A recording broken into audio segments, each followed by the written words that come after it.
교우 여러분 안녕하세요. 오늘은 어린이부터 어르신까지 우리 교회 교우 전체가 기차를 타고 춘천으로 나들이를 가는 특별한 주일입니다.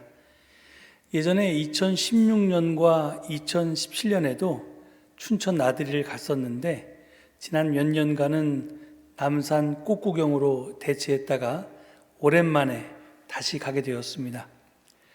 전 교우가 함께 했으면 참 좋았을 텐데 이런저런 사정으로 함께하지 못한 교우들이 계셔서 안타깝고 아쉽습니다. 특별히 건강 때문에 참석하지 못한 교우들께서는 하나님의 치유의 은혜가 그들과 함께 하시기를 빕니다. 작년부터 우리 교회는 5월 가정의 달을 맞아서 오이코스 주일을 지키고 있습니다. 기존의 가족이 이런저런 이유와 사정으로 해체된 상황에서 교회 공동체가 대한가족, 확대가족이 되어 해체된 가족을 대신하자는 취지입니다.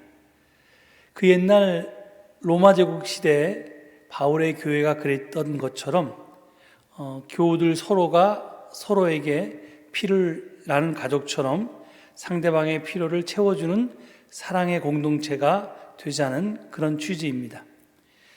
오늘 춘천 나들이는 단순히 봄 나들이가 아니라 오이코스 주일을 한 주일 앞당겨 시행하는 특별한 행사입니다. 따라서 오늘 우리는 즐겁게 지내면서 우리가 하나님 안에서 한 가족임을 확인할 수 있었으면 좋겠습니다. 그런데 그게 어떻게 가능할까요? 피를 나눈 혈연 가족도 때로는 대면하고 심지어는 원수가 되기까지도 하는데 말입니다. 그래서 고른 말씀이 빌립보서 2장 1절로 4절의 말씀입니다.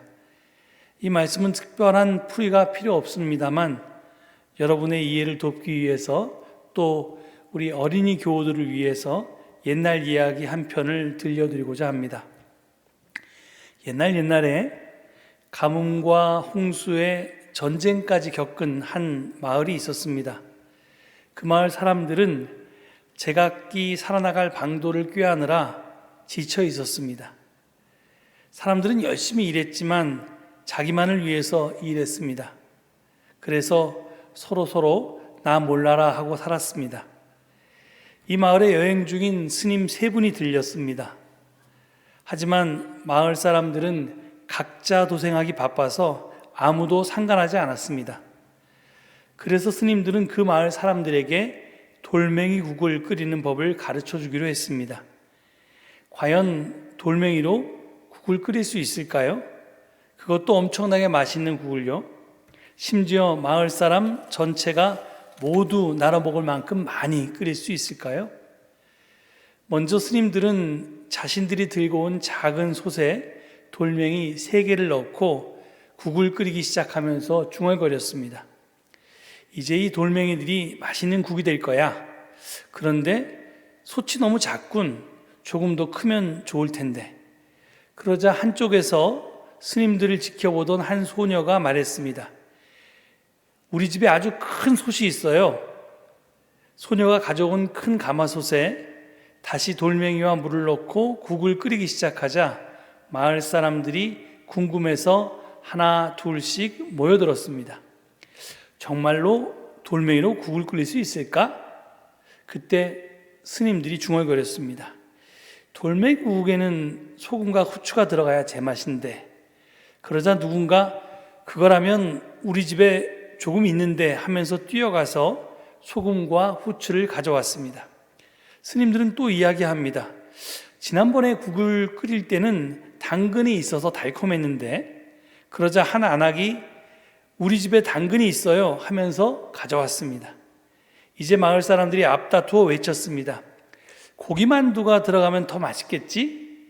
두부도, 강낭콩에 감자에 시금치도, 마늘, 간장, 파. 사람들은 서로 우리 집에 있다고 말하면서 달려가서 한 알음씩 안고 돌아와서 그 돌멩이 국에 집어넣었습니다.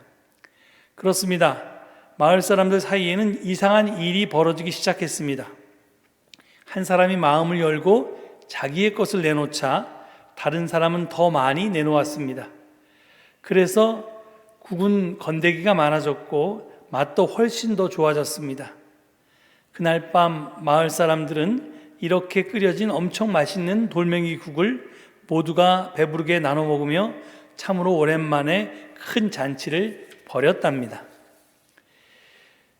수년 전에 어떤 집사님이 돌멩이 국이라는 제목의 동화책을 저에게 주면서 읽어보고 설교 예화로 한번 써보라고 하셨습니다. 그동안 기회가 없었는데 오늘 오이코스 주일을 맞아서 이 동화가 생각났습니다. 각자 도생하는 사회를 상부상조하는 사회로 바꾸는 일은, 그래서 모두가 행복하고 모두가 풍족하게 사는 길은 어렵지 않습니다. 서로 나누면 됩니다. 서로 섬기면 됩니다.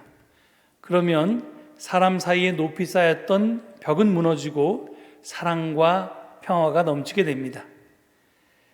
하나님은 모든 사람에게 달란트를 주셨습니다.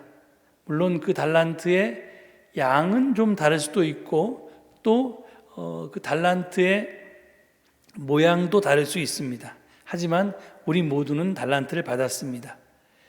우리 각자는 자기가 받은 달란트를 공동체를 위해서 내놓으면 됩니다. 내가 가진 것은 하나지만 여럿이 하나씩 내놓으면 여러 개가 됩니다.